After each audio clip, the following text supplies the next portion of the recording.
Olá, boa tarde, meus alunos. Tudo bem com vocês? Espero que sim.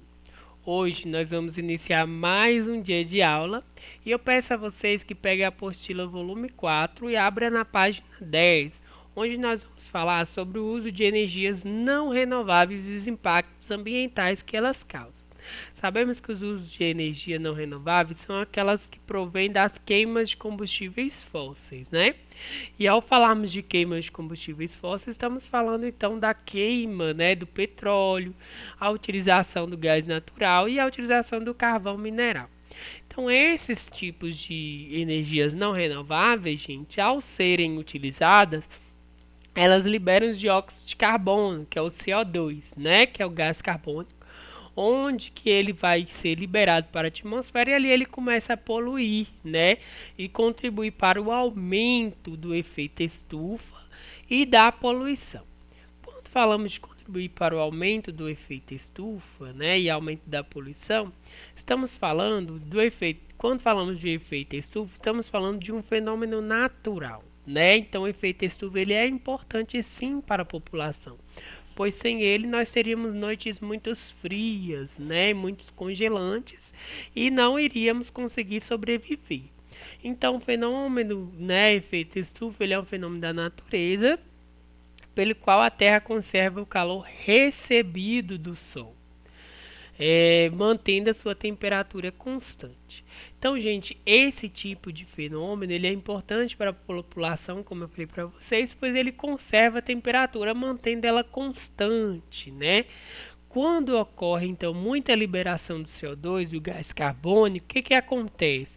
Ali ele começa a aumentar essa temperatura. Então, de temperatura constante, ou temperatura amena, aquela temperatura que nós, seres humanos, suportamos, ela começa a ser aumentada. Então, começa a ser aquele calor mais insuportável, aquela temperatura mais sobrecarregada, tá bom? E ali, esse efeito estufa ele começa a ser aumentado, né? E é como que a gente observa nessa ilustração aqui, né? Nesse infográfico, como vocês podem ver, ela está explicando um pouquinho de como que ocorre, né? Então nós temos de um lado o efeito estufa natural, como vocês podem ver na apostila de vocês, que é aquele efeito estufa onde que ele é um efeito que nós suportamos, que nós seres humanos necessitamos e que ele ocorre de forma naturalmente, né? Então, olha aí, primeiro, a parte da radiação solar, ela vai ser penetrada, né, na superfície terrestre e aquecer, né, a superfície. Depois, o que, que acontece com essa radiação solar, né? Aqui, ó, número 2, ela vem, ao ser irradiada, o que, que ela vai fazer? Né? Ela não vai sair diretamente da superfície do planeta imediatamente. O que, que ela vai fazer? Ela vai voltar diretamente para nosso planeta Terra, pois quando ela chega ali, né, na camada de ozônio, na onde que ocorre o efeito estufa, os gases eles vão absorver esses raios quentes, né, e ali eles vão enviar de volta para a Terra. E aí vem uma frasezinha que eu, né, que tem aqui, que é importante vocês lembrarem, que sem o efeito estufa a Terra seria muito fria, seria congelante, né, como eu expliquei para vocês logo atrás. E ali, né, no 3, o que, que ocorre, né, é uma situação de equilíbrio, onde essa quantidade de gases de efeito estufa, né, principalmente os vapores d'água, os dióxido de carbono, o que, que vai acontecer? Na atmosfera eles vão ser absorvidos, né, por processos naturais, principalmente esses processos como a fotossíntese que ocorre através das plantas. Por isso, gente, o número de vegetação em uma cidade ela é importante. Ela promove então a fotossíntese e também o número de algas marinhas, né? Então a poluição nos rios, mares e oceanos não pode ser tão aí intensa. Ou o corte de árvores também não pode ser intenso. Por quê? Como que é essa fotossíntese, né? Vocês vão estudar muito isso em ciências. Então a fotossíntese ocorre dessa forma. As plantas, né, elas vão absorver esse CO2, o gás carbônico, e logo depois vai ser liberado. né? Quando libera esse gás, o outro tipo de gás que é chamado de oxigênio, que é o que nós necessitamos. Então, através da absorção do gás carbônico, né? O que acontece? Ali dentro da vegetação começa a promover a fotossíntese. E aí é onde que é liberado o oxigênio, onde que nós, seres vivos, necessitamos dessa liberação aí, né? Então, é importante o número de vegetação. E passamos então para o tipo de efeito estufa artificial. Que tipo de efeito estufa artificial é esse, gente? Saímos do natural e estamos no artificial ultimamente, né, hoje em dia. Pois a queima de combustíveis fósseis ela tem aumentado, gases, né, do efeito estufa. E aí o que acontece? Vai provocar maior retenção de calor na atmosfera e, consequentemente, um aumento das temperaturas e a concentração da poluição. É o que vocês estão observando nesse desenho, nessa figura, né? O que aconteceu? O número de vegetação ele foi diminuído e o número de poluição na atmosfera ele começou a aumentar, né? E aí, quando os raios solares aqui, como ocorre na primeira imagem, vocês podem ver, eles ultrapassam aqui, gente, ó, essa camada cinza de poluição, eles não conseguem ser retidos. E ali os raios solares também, eles não vão ser retidos, vão permanecer aqui dentro do nosso planeta, né, dentro da nossa a camada atmosférica aí, né?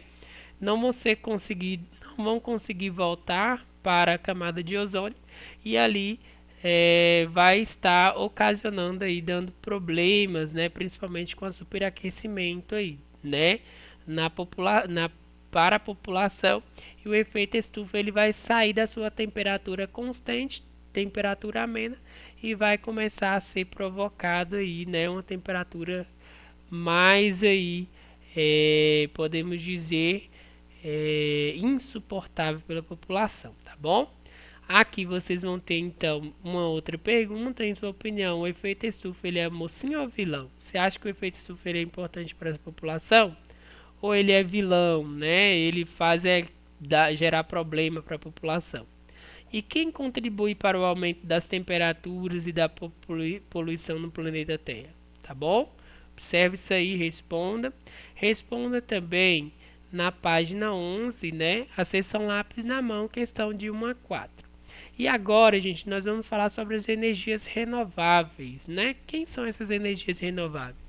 São aquelas energias, né? Fontes de energia renovada pela natureza. Elas são inesgotáveis, diferente das fontes de energia não renováveis, que são limitadas, né?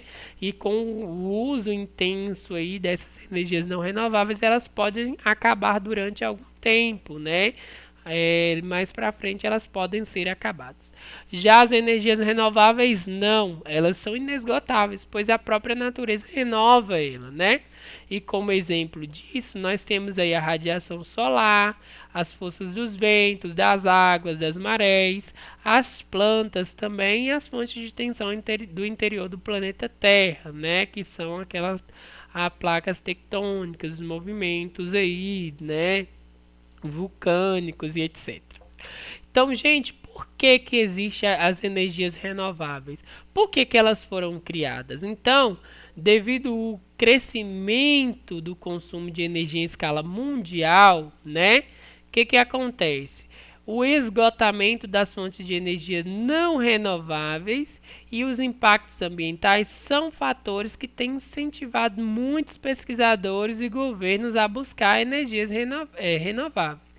Por quê? Eles estavam percebendo, né, que o uso intenso dessas fontes de energias não renováveis, né, e o impacto ambiental que ao utilizar essas fontes de energia estava causando na população, então começou-se aí, né, durante um tempo, a querer utilizar buscar novas fontes de energia.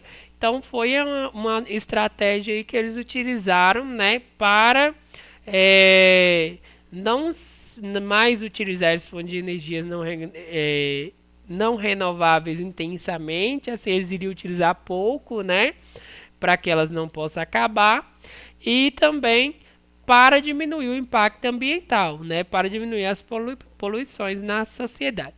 Então, os governos e as instituições buscaram essas alternativas, né? E essas energias renováveis, né, como alternativas e que elas também são sustentáveis, não agridem a natureza, não agridem a população, tá bom, pessoal? E como exemplo principal nós temos a energia solar. O sol ele é o principal fonte de energia, né?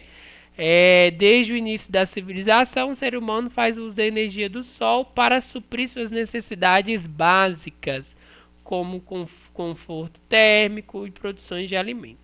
Então, a energia solar estava presente desde o início, né, desde a primeira civilização aí no nosso planeta Terra, desde os nossos primatas, né, eles já utilizavam a energia do Sol, né, como uma fonte aí. E ela é uma energia renovável, uma energia que não agride o planeta Terra, então ela já é natural, então não tem problema de ser utilizada.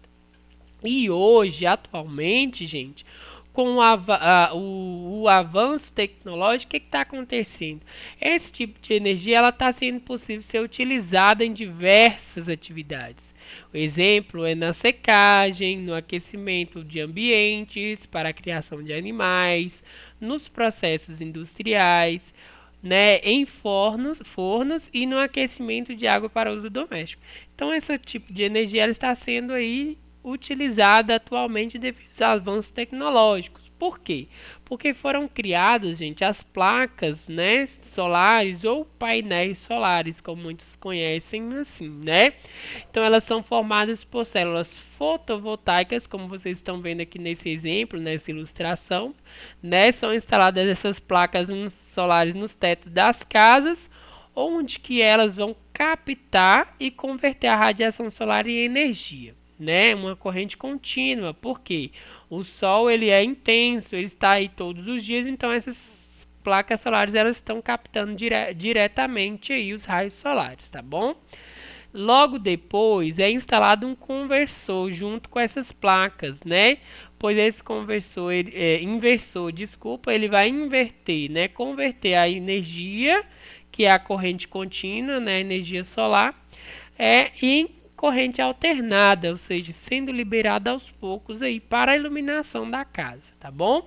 Ela faz essa interface com a energia elétrica, fazendo com que o uso da energia elétrica não seja tão intenso. Então a casa ela vai ter mais a utilização aí da energia solar. É instalado também um relógio, onde que ele faz a medição da geração e do consumo da energia, tá bom, pessoal? E esse relógio, ele vai transmitir aí, né? E a energia produzida, além do consumo interno, ela vai para a rede de distribuição e passa pelo relógio, que controla e gera um crédito de energia que podem ser utilizados até 60 meses, né? Então aí o relógio ele não vai ser funcionado, pois vai gerar o crédito de energia, a energia captada pelo sol, ela vai gerar aí durante até 60 meses e depois que passa aí 60 meses, né, para depois ser captado novamente, né, convertido, vai ser utilizada a energia elétrica. E, então, gente, é um tipo de energia sustentável, porque a energia solar ela não emite gases aí poluentes na atmosfera, né? Ela é utilizada os raios solares e também gera a baixo custo, né? Energia, né? Então gera consumo, baixo custo aí no consumo para vocês, tá bom? Então vamos utilizar a energia solar, que é uma energia, né, sustentável aí. Olha aqui, outro projeto também, né, para o aproveitamento da energia solar no Brasil, está sendo utilizado principalmente em atendimento às comunidades isoladas da energia, né, elétrica e o desenvolvimento regional. Porque, gente, aquelas comunidades que não têm acesso à energia, os governos, né, os governadores, eles estão utilizando aí, né, essas placas solares como alternativas para levar energia a essas pessoas, a essas populações. Então, essas pessoas elas vão ter um abastecimento de energia em casa, né, e vão ter esse acesso aí, e não vai ser uma energia que polui, né? Não vai ser uma energia que traz problemas, traz impactos, principalmente em algumas comunidades, né, que estão bem distantes, ok? Aqui nós temos um exemplo, ó, nessa imagem do lado direito, um painel solar em uma área rural do interior do Brasil, onde que não se tinha acesso à energia elétrica e depois teve, né, devido a essa abastecimento aí da energia solar, né, de uma placa. E tem outra perguntinha na página 3, onde vocês vão responder como é o aproveitamento da energia solar no município onde você mora. Existem, né, placas solares aqui no nosso município, gente. Algumas pessoas utilizam, há residências, estabelecimentos comerciais, civis que utilizam. Se sim, vocês vão dar os exemplos desses estabelecimentos, quais são, né? E se não, né, vocês vão falar que não viram, né, que não existem aqui em nossa região. Mas pesquisem direitinho, tá bom? Outro exemplo é a energia eólica, tá? Que ela é uma energia provocada, produzida a partir da força dos ventos, né? Elas movem hélices gigantescas conectadas a um gerador e produtor de eletricidade. Gente, esse tipo de energia ela é encontrada no Brasil somente nas áreas litorâneas das regiões Nordeste, Sudeste e Sul do país. Por quê, gente? Porque são áreas onde esses ventos são mais constantes, são mais intensos, são mais fortes, tá bom? Por isso é importante ser utilizado esse tipo de energia só nessas áreas. Se for uma área que o vento ele não é constante, não é intenso, não é forte, instalar esse tipo de energia não vai gerar lucro, não vai dar mais despesas, pois você vai gastar com essas enormes hélices aí, né? E não vai ter lucro nenhum. Por isso, então, é importante analisar onde que tem esses fortes ventos, onde que tem esses ventos com mais intensidade, tá bom? Por isso, foi se instalado no Brasil nas regiões litorâneas, devido às massas de ar influenciadas pela maritimidade, né? Vindo do litoral, vindo dos oceanos, e ali então essas áreas elas, né? Quanto mais forte o vento for, mais a hélice ela vai estar, né, girando e captando energia aí, né, para os geradores. Aqui vocês podem ver, gente, ó, um exemplo lá de parque eólico em Caetité, na Bahia, né? Então, lá no litoral, né, nordestino. E no Brasil há mais de 500 parques eólicos, né? A maioria localizada na região Nordeste. Por que, gente, são mais localizados na região Nordeste? Porque a região Nordeste, né, é uma área mais semiárida, né? E a vegetação de lá, as plantas, elas não têm atingem grande porte, né, uma altura maior que pode barrar os ventos, né? Elas são de médio e pequeno porte, são mais vegetações espaçadas, né? Devido a essa capacidade do clima ser mais árido. E ali os ventos eles circulam com mais intensidade, né? Devido não existir nada que barre esses ventos, tá bom? E aqui, gente, na página 14, vocês têm uma atividade, né? Seção lápis na mão, onde vocês vão pesquisar em livros, sites e revistas confiáveis, lógico, né? As desvantagens e as vantagens da energia eólica e depois completar esse quadro, tá bom? Outro tipo de energia importante é a energia hidrelétrica, né, onde que ela é gerada pelo aproveitamento do fluxo de águas em usinas, as quais devem ter suas barragens construídas em rios com elevados volumes de água e desnível em seu curso, né? Então são aquelas barragens enormes construídas aí nesses cursos de rios, onde que tem um curso mais forte, né? E tem quedas d'água. Então o curso do rio ele é mais fortificado, a água não é muito parada, ela sempre está em correnteza aí, gerando então essas energias, pois quando essas águas, esse volume de água intenso, forte, né, esses cursos de rios mais elevados, com volume de água mais alto, passam pelas turbinas, elas vão gerando, né, se movendo, fazendo com que essas turbinas aí, elas geram energia, ou captam energia, né?